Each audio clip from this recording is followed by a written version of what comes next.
우리는 하나님의 섭리를 믿는 사람들입니다. 섭리라고 하는 단어는 잘 사용하지 않지만 너무나 중요한 기독교 신앙의 그런 단어입니다. 웨스트민스터 소요리 문답 제11문에 보면 이렇게 질문이 나와 있습니다. 하나님의 섭리의 사역은 무엇인가? 라고 질문을 하고 거기에 대한 대답을 우리 같이 한번 읽어보겠습니다. 하나님의 섭리의 사역은 그의 모든 피조물과 모든 행동을 그의 거룩과 지혜와 능력을 통하여 보존하고 통치하시는 사역이다. 이제 이 말대로 하나님께서 하나님의 당신의 모든 일들을 위해서 피조물과의 행동을 거룩과 지혜와 능력을 통해서 보존하고 통치하는 것, 이게 바로 하나님의 섭리하심인 겁니다. 그래서 우리는 도무지 이해할 수 없는 일들 속에도 하나님은 여전히 당신의 일들을 진행하시고 계시다는 것을 믿어 의심치 않는 겁니다. 코로나19가 온 세계를 어지럽히고 있을 때에 사람들은 치료책, 대처 방안, 어떻게 피할 것이냐에 골몰하고, 그것은 틀린 것은 아니지만 믿음의 사람들은 여기에다가 더해서 이 일이 왜, 그리고 무엇을 위해서 하나님께서 원하는 게 무엇인가를 반드시 질문을 하는 겁니다. 세상의 사람들은 방역에 초점을 맞추지만은 섭리의 사람들은 이 일이 어디서 왔고 이 일의 의미가 무엇이며 하나님은 우리가 무엇을 깨닫고 발견하고 배우기를 원하는가라고 하는 것을 묻기를 원하는 겁니다. 하나님의 섭리는요, 시간을 통해서 서서히 제대로 드러납니다. 마치 퍼즐 수많은 조각들이 처음에는 그것이 어떻게 완성된 그림이 될까 알 수 없지만은 그것이 점점 조각이 맞춰져 갈 때 이런 그림이었구나라는 것을 알게 되는 것처럼 하나님의 섭리도 이 일, 저 일들이 우연하게, 이상하게, 기이하게 일어나지만은 그런 일들이 하나하나 맞추어서 시간이 지나서 어느 순간에 보면은 하나님의 깊고 오묘한 섭리가 이런 식으로 움직였구나라고 하는 것을 우리가 드디어 자각하고 발견하게 되는 겁니다. 그래서 저는 그런 표현을 좋아하는데요. 점점 더 드러나는 게 하나님의 섭리요 주님의 뜻인 겁니다. 그래서 오늘도 말씀의 제목을 드러나는 하나님의 섭리다. 왜냐하면 처음에는 모릅니다. 이 일이 왜 일어났는지 모릅니다. 근데 어느 순간에 시간이 훌쩍 지나고 뒤돌아보면 믿음의 눈을 들고 영적인 안목을 가지고 우리의 인생을 지나간 역사를 뒤돌아보면 하나님께서 그 일에 개입하셨구나. 아니, 하나님은 원래부터 그 모든 일들을 예정하고 작정하고 계획하여 우리 인생들을 그 역사를 진행하고 계셨구나 라고 하는 것을 우리가 보고 깨닫게 되는 겁니다. 여러분이 하나님의 섭리가 가장 분명히 드러나는 그 사건이 뭔가 하면 바로 요셉과 그 형제들 야곱 가정에 일어난 그 스토리다라고 볼 수가 있겠습니다. 어린 시절 요셉에게 하나님께서 꿈을 꾸게 하셨습니다. 두 번의 꿈을 꾸게 하셨을 때 그 꿈의 의미가 어떤 방식으로 이루어질지 요셉도 몰랐고 가족도 몰랐고 형들도 몰랐고 아버지도 몰랐던 겁니다. 근데 이제 오늘 창세기 42장에서 그 요셉이 어린 시절에 꾸었던 그 꿈의 첫 번째 실현되는 모습들, 그러니까 그 형들이 요셉 앞에 와서 엎드려 절하게 되는 그런 모습을 우리가 보게 되는 겁니다. 애국과 주변 나라에 극심한 기근이 찾아왔습니다. 그런데 이 기근의 때가 다가오자 하나님의 섭리가 더욱더 선명해지는 겁니다. 그러니까 하나님의 섭리의 역사가 기근이라고 하는 환난의 때를 통해서 더 분명하게 이루어진다는 것을 우리가 성경을 통해서 보게 됩니다. 오늘 42장이 꽤 길어서 우리가 다 읽지도 못했는데요. 이 41장을 보면 여러분 성경이 너무 미니 성경만 아니면 문단이 좀 나누어져 있을 건데요. 크게 세 가지 문단으로 볼 수가 있습니다. 1절부터 5절까지를 보면 요셉의 형제들이 애굽으로 내려가는 장면입니다. 기근으로 인해서 애굽으로 내려간다. 그 다음에 6절부터 25절까지를 우리가 읽었던 내용까지를 보면 요셉과 형제들이 만나게 되고 요셉은 자신의 신분을 감추고 그 형들은 누명을 쓰면서 난처한 일에 빠지게 되는 그런 장면을 보게 됩니다. 26절부터 38절까지는요, 그 난처한 그 미션을 받은 형들이 가나안의 집에 들어갔는데 아버지 집에서 야곱도 난처한 상황에 빠지게 되는 그 일. 그래서 베냐민을 가나안에서 애굽으로 데려가야 될 거냐 말 거냐라고 하는 상황에 놓이게 되는 일까지, 이 세 가지 본문인 겁니다. 그 이제 큰 흐름을 통해서 오늘 우리가 중요한 내용들 몇 가지를 살펴보기를 원합니다. 기근이 심해졌습니다. 그래서 이 기근은 가나안 땅에도 영향을 미치게 되었고, 물론 야곱의 집안에도 영향을 미치게 되었습니다. 이 일을 많이 다루지는 않겠는데요, 하나님의 백성들도 기근과 환난을 피할 수는 없는 겁니다. 근데 기근 때문에 형제들이 약속의 땅을 떠나서 애굽으로 곡식을 구하러 가야 했습니다. 그래서 요셉의 형들, 그러니까 요셉의 동생인 베냐민 한 명을 제외하고 10명의 형들이 애굽으로 곡식을 구하러 갑니다. 베냐민을 제외시켰는데요, 베냐민을 제외시킨 이유는 뭔가 하면 성경이 기록하고 있습니다. 야곱의 베냐민에 대한 애착 이야기를 하고 있습니다. 원래 요셉을 애착했었죠. 근데 이 요셉이 사라졌습니다. 아버지는 죽은 줄 알았습니다.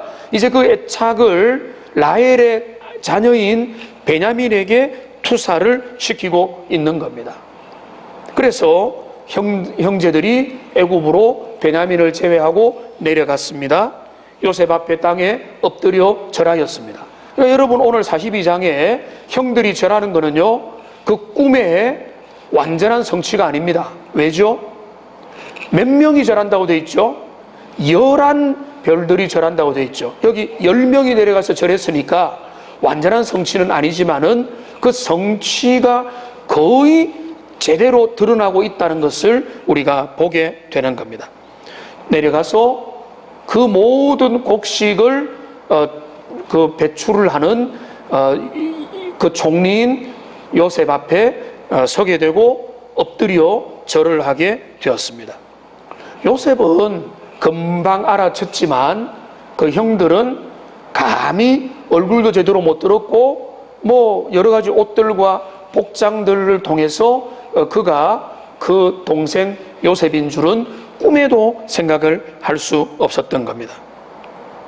근데 그 형제들이 요셉 앞에 엎드려 절하는 것은 이제 어린 시절 그 요셉에게 하나님이 주셨던 꿈이 이제 실현되어 가고 있다는 것을 나타내는 것인데요. 그런데 그 하나님의 섭리가 이제 드디어 이루어지는 이 시간대를 우리가 보면은 가나안 땅 약속의 땅에도 기근이 찾아왔을 때라는 것을 알게 되는 겁니다. 여러분, 기근은 믿지 않는 사람들의 눈에 볼 때는 그냥 일어나는 자연의 현상입니다만은, 그러나 하나님의 안목에서 볼 때는 하나님께서 애굽과 그 근동과 가나안을 포함한 약속의 땅을 포함한 그 주변에 하나님께서 기근을 주셨다는 것을, 그리고 그 기근이라는 그 자연의 현상을 통해서 하나님은 당신의 위대한 섭리를 이루어 가게 되신다는 것을 우리가 읽게 되는 겁니다. 하나님의 섭리의 시각으로 바라보면 역사를 움직이고 개인사와 인생사와 교회를 움직이는 게 뭔가 하면 우연하게 보이는 세상의 자연의 일들이 되는 겁니다. 그러니까 요셉과 그 형제들의 삶에서 여러분 우리가 가만히 창세기 요셉 스토리를 보면요, 우연한 일들이 자주 일어났지 않습니까? 요셉의 삶에 어떤 일이 났습니까? 저 북쪽에서 무역상들이 마침 그때 내려온 거죠. 구덩이에 지금 빠뜨려서, 물론 르우벤은 나중에 다시 빼돌리려고 했고 나머지 형들은 거기 구덩이에서 뭐 굶어 죽이려고 했든지 맹수가 뭐 먹게 했든지 하려고 했는데 마침 저 북쪽에서 무역상들이 내려왔던 겁니다. 우연한 일인 거죠. 그런데 또 우연히 지금 그 누구의 집에 팔렸습니까? 보디발의 집에 팔렸습니다. 보디발의 집은 뭡니까? 되돌아서 복기를 해보면 바로 왕권과 아주 밀접하게 교류할 수 있는 그런 신분의 집안이었다는 거죠. 마치 소설가가 모든 것들을 기획하고 소설을 적고 시나리오를 꾸미는 것처럼 하나님의 시나리오에 의해서 인생들이 펼쳐지고 있는 것처럼 하필이면 보디발의 집의 종으로 팔렸고, 그리고 또 하필이면 모함을 받아서 감옥에 갇혔는데 그가 기껏 술 맡은 관원장의 꿈을 아름답게 해석을 제대로 해주고 그가 복직되어서 왕 앞에 갔지만은 나를 잊지 말아주세요 라고 하는 그 말 앞에 까마득하게 하필이면 잊어버렸죠. 근데 우리가 봤지 않습니까? 잊어버린 게 요셉이 바로 왕 앞에 서게 되는 하나님의 섭리의 기회가 되는 겁니다. 우연히 잊어버렸는데 2년 만에 우연히 기억함으로 그 일들이 떠오르게 된 것입니다. 여기 가나안과 온 땅에 애굽 땅에 그 기근이 일어났는데요, 일어난 기근마저도 그 기근을 통해서 하나님은 자기 백성을, 요셉을, 야곱의 가문을, 또 애굽과 근동의 역사를 움직이는 하나님의 도구로 주님께서 섭리를 펼쳐 가신다는 것을 우리가 이 내용을 통해서 보게 되는 겁니다. 그렇기 때문에 우리는 읽을 수 있어야 됩니다. 전혀 관계없는 듯한 이런 사건들 하나하나가 다 연결이 되어서 하나님의 섭리의 원대한 뜻으로 다가오게 되는 겁니다. 물론 우리는 인생이고 우리는 넓게 보지 못하기 때문에 하나님의 섭리의 방향을 읽지 못합니다. 읽어내기도 어렵습니다. 우리는 그저 내 앞에 주어진 그 삶에 주어진 상황에서 요셉처럼 충성하고 믿음으로 반응하며 하나님의 신실함을 붙잡고 나아갈 수밖에 없는 겁니다. 돌아보면 하나님 앞에 믿음으로 반응했던 그 모든 시간들이 허비하는 시간이 아니고 의미 없는 시간이 아니라 바로 그것이야말로 주님의 섭리의 진행 방향이었다는 것을 우리가 읽을 수 있게 될 뿐인 것입니다. 그렇기 때문에 하나님의 백성들은요, 중요한 태도가 뭔가 하면 코로나19, 내 삶의 어려움, 기근이 다가오고 역경이 다가오고 이상한 일들이 일어날 때마다 우리는 영적인 주파수를 켜고 이 일의 의미가 무엇인지 잘 알지 못하지만은 그 일을 배후에서 감독하시고 기획하시고 섭리하시는 하나님을 신뢰함으로 그 상황에서 여전히 주님을 신뢰함으로 내게 주어진 길을 걸어가는 것, 그게 바로 하나님 섭리의 신앙을 가진 사람들이 믿음으로 가야 될 그 길인 것입니다. 그런 하나님의 사람들 되시기를 주님의 이름으로 축원합니다. 하나님의 섭리를 믿는다는 것은 미리 다 보고 미리 다 알기 때문에 내가 용한 점쟁이가 되어서 내가 모든 걸 맞춘다는 게 아니에요. 요셉이 다 알았습니까? 다 몰랐어요. 주님이 그 7년 흉년 7년 풍년은 보여줬지만은 요셉이 언제 복직할 줄도 하나님은 그에게 보여주지 않았어요. 우리가 미래를 정확하게 아는 게 중요한 게 아니고 그 미래를 정확하게 아시는 주님을 신뢰함으로 나는 내 길을 한 걸음 한 걸음 주님과 임마누엘 동행하면서 걸어간다. 이게 바로 섭리의 신앙의 모습이고요. 특별히 여러분, 이상한 일들이 연이어 일어날 때마다, 기이한 일들이 내 삶에 일어날 때마다, 억울한 일들이 일어나고 이해하지 못하는 일들이 일어날 때마다 하나님의 섭리가 더 가까이 내게 나타날 때라고 더 깊이 결심하면서 주님 앞에 믿음으로 나가야 되는 겁니다. 그게 바로 요셉 스테리의 결론이고 창세기가 우리에게 보여주는 것이고 오늘 섭리의 신앙의 사람들이 우리에게 보여주는 모습인 겁니다. 조각가가 하나의 아름다운 멋진 조각품을 조각하고 있습니다. 그것을 옆에서 지켜본다고 생각을 해봅시다. 어떻게 하겠습니까? 조각가는 먼저 머릿속에 구상을 하고 아이디어를 짜고 이미지를 그려놓습니다. 그리고는 조각가는요, 돌덩이 하나를 가져와서 무엇을 합니까? 먼저는 정을 가지고 망치를 가지고 깨뜨립니다. 여기 덤성 깨뜨리고 저기를 깨뜨리고 여기를 깨뜨립니다. 옆에서 지켜보는 우리 같은 문외한들은 이거 왜 깨뜨리냐, 저거 왜 잘라내느냐, 덤성덤성 깨뜨리고 잘라낼 때는 그 의미를, 그 조각가의 그 마음 깊이 있는 그 아이디어와 생각들과 가고자 하는 방향을 읽지를 못하기 때문에 답답하고, 야 이거 큰일 났네, 손해보네, 왜 이게 깨어지지? 라고 하지만은, 그러나 뭐 어떻게 됩니까? 점점 깨뜨릴수록, 날아갈수록 뭐가 드러납니까? 그 조각가의 실력만큼 수종만큼 조각품의 모습이 점점 완성되어 드러나게 되는 겁니다. 그러니까 우리가 봐야 될 것은 뭔가 하면 개인의 인생사도 그렇고 공동체의 갈 길도 그렇고 민족과 역사의 진행 방향도 그렇고 하나님께서 당신의 섭리를 그들의 개인과 그 역사 가운데 펼쳐 가시는데, 그 하나님은 고난을 통해서, 역경을 통해서, 크고 작은 그 여러 가지 기근을 통해서 삶의 비정상적인 이야기들과 사건들을 통해서 하나님의 일들을 이루어 가신다. 우리가 그것을 때로는 안심하고, 여러분 그 조각가가 있다면 안심하겠죠. 미켈란젤로라고 하면 얼마나 안심하겠습니까? 기대하겠습니까? 잔뜩 기대하고 바라보겠죠. 물론 초등학생이 조각품을 만들려고 하면은 기대하지 않겠죠.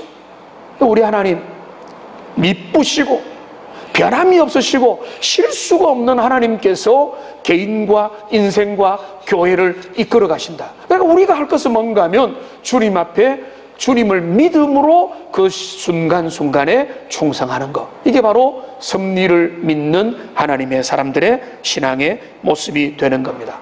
여러분 삶에 어려움이 다가왔습니까? 코로나는 우리 모두에게 다가왔지만은 여러분의 인생에 비상한 일들이 다가왔습니까? 여러분 그럴 때는 어떤 데인가 하면은 하나님의 섭리를 더 많이 읽으려고 애를 써야 되고, 주님 앞에 가까이 가서 하나님 앞에 나는 그것을 다 알지 못하지만은 지금 내 상황 속에 충성하고 하나님 앞에 신실함으로 나가다 보면, 여러분 그렇더라고요. 믿음으로 나가면 어느 순간에 뒤돌아보면요, 이 모든 것 주님께서 이끌어 가셨구나. 하나도 한 치라도 한 털이라도 한 실오렉이라도 착오 없이 주님은 당신의 선하신 뜻을 이루어 가시구나 라는 것을 믿음으로 뒤를 돌아볼 때가 있는 것입니다. 그래서 우리는 먼저 하나님의 섭리가 서서히 시간을 통해서 우연한 방법과 사건을 통해서 나타나게 된다는 것을 오늘 기근을 통해서 형들이 애굽으로 내려가고 이 모든 일들을 통해서 어린 시절 요셉에게 주셨던 하나님의 꿈이 이루어져 가는 모습을 우리가 보게 되는 겁니다. 이제 두 번째로 우리가 오늘 이 본문을 통해서 또 중요하게 봐야 될 것은요, 저는 이 본문을 보면서 참 이렇게 제 마음을 불편하게 하는 내용들이 오랫동안 있었습니다. 그건 뭔가 하면 요셉의 반응이 의외인 겁니다. 그죠? 근데 이 스토리를 보면은 요셉이 형들을 발견하자마자 변화되고 신실하고 여전히 충성했던 요셉이라면 그들을 다 용서로 끌어안아 버려야 되는데, 지금 요셉이 자기의 정체를 드러내는 게 어딘가 하면 45장에 가야 자기의 정체를 드러내거든요. 그러니까 42장부터 45장까지 꽤 긴 장 동안에 요셉은 자기 정체를 감춥니다. 그리고 어떻게 하는가 하면 신분을 감추고 형들을 일종의, 이런 표현이 괴롭힌다는 표현보다는 시험하고 있습니다.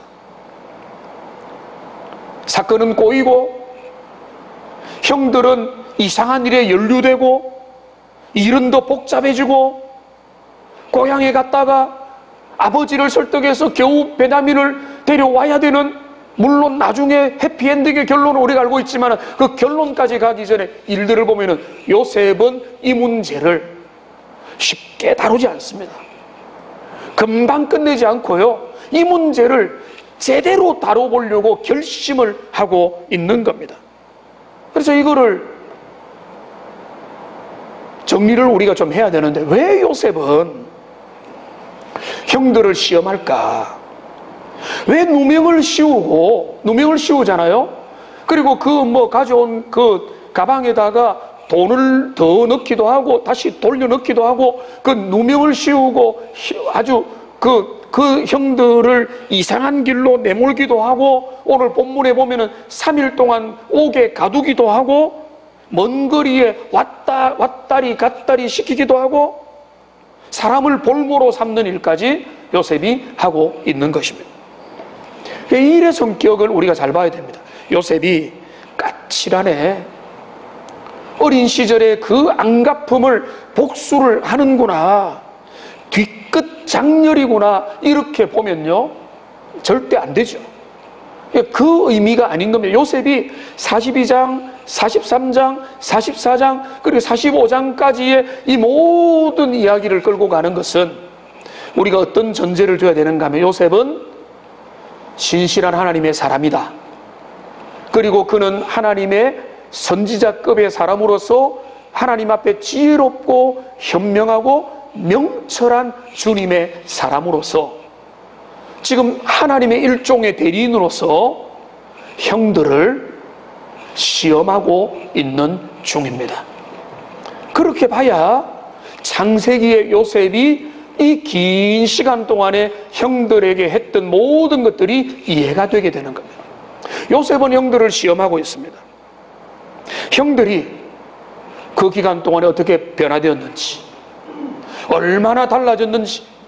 그래서 그 요셉을 통해서 하나님의 꿈은 뭔가 하면 이스라엘의 12지파의 족장으로서 이제 다시 하나님의 계획의 프로그램을 가동해도 될 만한지를 하나님은 돌아보시고 살피시고 요셉을 통해서 다시 한 번 더 두드리고 확인하고 점검하고 있는 겁니다.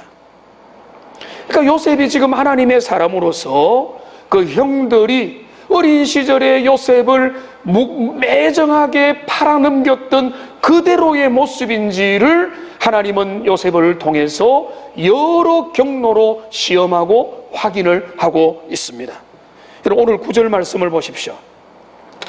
오늘 9절 말씀에 보면 요셉은 그들을 스파이로 내몰고 있습니다. 너희는 정탐꾼이라. 이 말은 뭔가 하면 요셉이 모르겠습니까? 작정하고 그들을 몰아붙이는 겁니다. 이 나라의 틈을 엿보러 온 스파이다라고 말하면서, 근데 그들이 자신의 순수함을, 아닙니다, 우리는 지금 12형제가 있는 이런 집안이고 아버지도 번듯이 계시고 우리는 착하게 살았고 진실하게 살았는데 단지 양식이 없어서 애굽에 지금 식량을 구하러 왔습니다. 고향에는 베냐민이 동생 남아 있습니다 라고 하는 이야기를 구구절절 설명을 했는데, 근데 요셉은 그 말을 듣지 않고 3일 동안 그들을 옥에 가두고는 뭐라고 하는가 하면, 너희는 다 가두고 한 명만 고향에 가서 그 동생을 데려오라, 진실함을 증명하라 라고 3일 동안 가두고 난 다음에, 그 다음에 요셉이 다시 이야기를, 명령을 내립니다.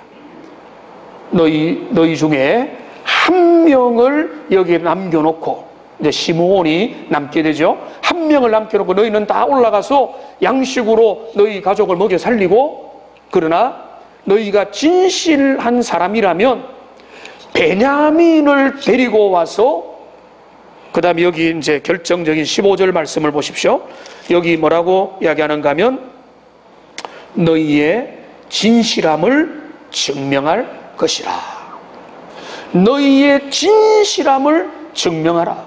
자, 이 말이 하나님의 대리인의 입장에서 보면요, 어떤 의미인가 하면 너희가 진짜 진정한 사람인지, 옛날과 같이 너희는 한 사람을 너희의 이익을 위해서라면 언제든지 팔아버리고, 증오와 미움과 시기와 질투를 위해서라면 다른 사람 안중에도 없는 그런 여전한 사람인지, 아니면은 너희가 지금 여기 포로로 볼모로 남겨진 시므온을 생각하고 너희의 가족을 위해서, 대의를 위해서 너희 자신의 희생, 손해도 감수할 수 있을 만한 사람인지를 너희의 진실함을 보이라라고 요셉은 도전하고 있는 겁니다. 여러분, 너희의 진실함을 보이라고 했으니까 남아있는 그들의 반응은 뭡니까? 몇 가지 안 되죠. 진실함을 보이든지, 아니면은 시므온 희생하자, 다시 돌아갈 수 없다. 왜냐하면은 지금 우리 형제도 많은데 한 명 잃어버려야 괜찮지, 이런 마음으로 갈 수도 있는 거 아니겠습니까? 그들은 중요한 시험대 위에 올라서게 된 것입니다. 이게 너무나 중요한 겁니다. 하나님의 사람들이 이런 기근과 우연한 일들을 통해서 엄청난 시험 앞에 서게 되었고요, 그들의 반응이 나옵니다. 근데 이 반응을 보면요, 그리고 오늘 본문뿐만 아니라 43장, 44장, 45장, 그리고 이후에도 보면 그들의 반응은요, 그들이 변화가 되었음을, 과거의 그들이 아님을 성경은 보여주는 겁니다. 오늘 그들이 반응을 하기 시작하는데, 여러분, 그들이 뭐라고 반응을 하는가 하면 이렇게 반응을 합니다. 우리의 동생 요셉이 그렇게도 울면서 사정할 때 우리가 모른 척하고 팔았던 그 일에 대한 죄의 대가가 지금 우리에게 임하였구나 라고 그들이 반응을 하기 시작하는 겁니다. 여러분, 21절을 보십시오. 그들이 서로 말하되 우리가 아루의 일로 말미암아 범죄하였도다. 그가 우리에게 애걸할 때에 그 마음의 괴로움을 보고도 듣지 아니하였으므로 이 괴로움이 우리에게 임하였다라고 그들은 인정한 겁니다. 근데 한번 살펴봅시다. 요셉이 담대하게 구덩이에 있었지 않았다는 것을 우리가 보게 됩니다. 애걸 했다는 거예요. 눈물로 호소했다는 거예요. 어린 요셉 17살이었습니까? 그 어린 요셉이 눈물로 형들 왜 이래? 라고 애걸 했다는 것을 우리가 알게 되죠. 형들 그거 모른 척 했어요. 왜? 증오와 미움과 그 질투, 이런 것들이 그래 살이의 마음까지 있었기 때문에 그걸 모른 척 했던 그 마음인데, 근데 지금 스파이로 내몰리고 애굽의 총리가 그들을 이상한 숙제를 내주면서 밀어붙이는 그 숙제를 받아든 그 상황에서 그들은 그래도 하나님의 사람인 이유가 무엇인가 하면, 그들은 그 모든 일들을 어디로 연결시키는가 하면 회개하지 못했던 그들의 과거의 죄악의 문제로 그들이 결부시켜 나가게 되는 겁니다. 여러분, 이게 하나님이 역사할 때 일어나는 일이에요. 내게 이상한 일들이 일어났습니다. 이해하지 못하는 일들이 일어났고, 억울하고, 정말로 내 마음을 보여줄 수도 없고, 정말로 완전히 혐의를 뒤집어 쓰게 되는 말도 못하는 일들이 내게 일어났던 그 순간에 하나님의 사람들은요, 그때 영적인 자각력이 생기기 시작하는 거예요. 내면에 죄에 대한 그 의식들이 깨어나기 시작하는 겁니다. 우리가 하나님이 지금 우리의 문제를 다루고 있구나. 지금 이 일들이 내 하나님이 살아계시는 증거구나. 하나님이 지금 우리의 문제를 우리가 지금 덮어누었고 아무도 모르기를 원했고 아버지도 죽은 줄만 알고 우리도 지금 쉬쉬하고 그저 살아왔는데 지금 우리 앞에 이 문제가 노출되었구나라고 지금 그들은 이 문제 앞에 서게 되는 겁니다. 여러분, 어떤 사건들이 우연히 한번 일어나는 것이 아니라 일어나고 또 일어나고 연결되어 일어나서 우리의 인생을 포위할 때, 여러분, 하나님의 사람들은요 그때라도 유익이 있는 겁니다. 어떤 유익이 있느냐? 하나님은 자신의 내면을 돌아보게 만들고 지나간 날의 삶에 우리의 교만과 연약함과 부족함들을 살피게 만들고 그러한 일들을 통해서 하나님이 진짜 원하는 삶으로 돌이키게 만들고 회개하게 만들고 자신을 겸손하게 만드는 그 일을 지금 이 우연과 스파이 혐의와 이런 모든 이상한 미션을 받아든 그 형제들이 그러한 상황 속으로 내몰려 가는 것이고 그들은 나름대로 진실하게 반응을 하는 겁니다. 우리가 잘못했지만 해결하지 못했던 그 문제 때문에 오늘 우리에게 그 일이 다가왔구나. 그러니까 그들은 그 일에 대해서 오히려 하나님 앞에 정직하게 반응을 하도록 문이 열리고 있다는 것을 보게 되는 겁니다. 저는 이 말씀을 준비하다가 사도 바울과 고린도 교회 관계가 생각이 났습니다. 바울이 고린도 교회에다가 편지를 보냈는데 거기에는 칭찬과 위로와 평안의 격려만 있는 게 아니라 쓴소리들이 거기 많이 담겨 있습니다. 너희가 음행한다, 파당을 짓는다, 변화되지 못했다, 신앙적으로 교리가 잘못되었다라고 쓴소리하니까 고린도 교회에 있는 그 잘못된 대적자들이, 그 원수들이 그 바울의 편지를 가지고 고린도 교회와 바울 사이를 갈라놓으려고 했던 거예요. 그러니까 그들 가운데 근심거리가 생겼고 바울이 편지로 너희들을 용한다, 바울은 너희를 진실이 사랑하지 않는다 라고 말하고 왜 괴롭히느냐라고 그 가운데 그 협잡군이 바울과 고린도 교회를 갈라놓으려고 할 때에 그 일에 대해서 바울은 처음에요 후회하는 마음이 생겼다. 내가 왜 그 말을 고린도 교회에다가 했을까? 근데요 시간이 지나면서 바울은 이렇게 고린도후서에서 편지를 보냅니다. 고린도후서 7장 10절 11절 보십시오. 여기 같이 한번 읽어보겠습니다. 하나님의 뜻대로 하는 근심은 후회할 것이 없는 구원에 이르게 하는 회개를 이루는 것이요 세상 근심은 사망을 이루는 것이니라. 보라, 하나님의 뜻대로 하게 된 이 근심이 너희를 얼마나 간절하게 하며 얼마나 변증하게 하며 얼마나 분하게 하며 얼마나 두렵게 하며 얼마나 사모하게 하며 얼마나 열심 있게 하며 얼마나 벌하게 하였는가. 너희가 그 일에 대하여 너희 자신의 깨끗함을 나타내었느니라. 여러분, 그렇습니다. 억울한 일이 다가오면요 그거는 나의 결백을 주장하기 위해서 목숨 끊을 일이 아니라 자신을 돌아볼 일이고 자신의 거룩함과 하나님의 자녀됨을 드러낼 계기요 그 일을 통해서 주님 앞에 더 성숙해져 가고 더 간절하며 더 주님을 찾으며 더 주님께 가까이 갈 수 있는 기회가 되는 거예요. 그러니까 그런 시험 앞에 이스라엘의 요셉의 형들은 잘 출발하고 있는 겁니다. 기근을 만난 일이 싫죠. 코로나19 싫죠. 교회의 쇠락 싫죠. 그러나 그 앞에서 하나님 우리는 여전히 우리에게 뭘 보시는가 하면 너희가 어떻게 반응할 거냐를 보는 겁니다. 그러니까 그게 우리에게 중요한 겁니다.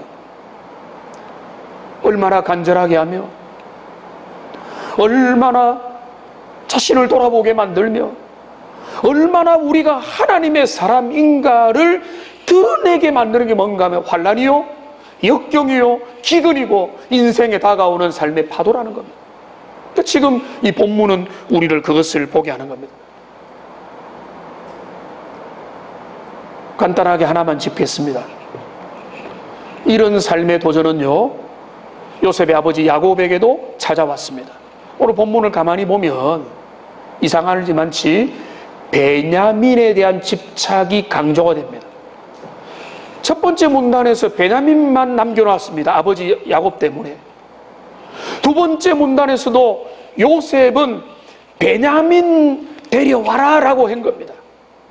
아버지 집에 돌아가서도 중요한 숙제를 뭔가 하면 베냐민은 안 된다, 베냐민 아니면 안 됩니다 라고 하는 아버지와 자녀들의 이 씨름이었습니다. 결국은 베냐민 포기하게 되죠.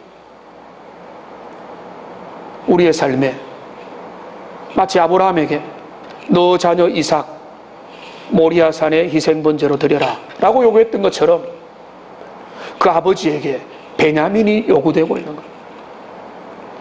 이 말씀을 정리하겠습니다. 오늘 우리가 이 본문을요, 하나님의 섭리의 차원에서 보면 많은 것이 열립니다. 기근이라는 우연한 사건을 통해서 하나님의 섭리는 훨씬 더 앞당겨지고 선명해지고 분명해졌습니다. 고난은 주님의 섭리가 더 밝혀지는 시간이요, 때인 겁니다. 코로나19 마찬가지입니다. 인생의 고난 마찬가지인 겁니다. 오늘 우리의 삶 앞에 시시각각 다가오는 다양한 파도들과 어려움들과 역경들과 숙제들과 때로는 항의하고 싶고 때로는 억울하고 때로는 뒤집어 쓰는 것 같은 그런 상황 속에서 하나님은 자기 백성을 그 진정성을, 거룩함을, 정결함을, 믿음의 순수성을 하나님은 확인하고 계시는 겁니다.